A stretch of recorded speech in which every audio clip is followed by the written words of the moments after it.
Pasca alami kekerasan dalam rumah tangga, KDRT, Lesti Kejora putuskan umrah bersama keluarga. Diduga, Lesti Kejora berangkat ke Tanah Suci pada Jumat, tanggal 7 Oktober tahun 2022. Terbaru, beredar video Lesti Kejora menangis di pelukan sang ayah di depan Ka'bah. Video amatir Lesti Kejora menangis di depan Ka'bah salah satunya dibagikan oleh akun fanbase @lestiaikijora, Minggu, tanggal 9 Oktober tahun 2022. Diduga, video tersebut diambil oleh salah seorang warganet yang juga tengah melakukan ibadah umrah. Dalam video tersebut, sosok Lesti tak terlihat terlalu jelas. Tubuh kecil Lesti tertutup badan sang ayah, Endang Mulyana.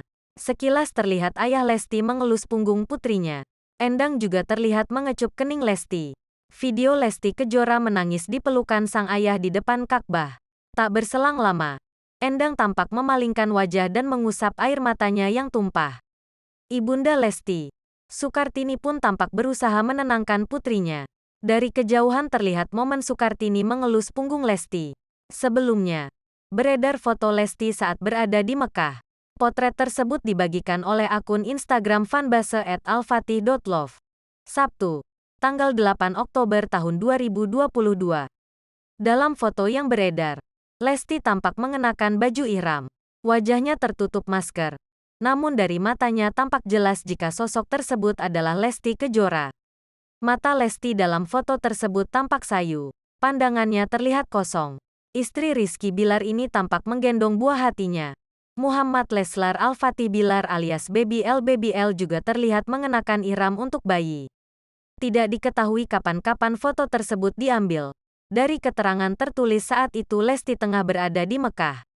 Sebelumnya juga beredar video Lesti dan keluarganya saat hendak berangkat umrah. Lesti berangkat bersama keluarga pasca jadi korban kekerasan dalam rumah tangga, KDRT, oleh Rizky Bilar. Beredar foto Lesti Kejora saat berada di Tanah Suci. Sabtu, tanggal 8 Oktober tahun 2022. Pelantun lagu Ku Lepas dengan Ikhlas itu tampak menyembunyikan wajahnya di balik cadar.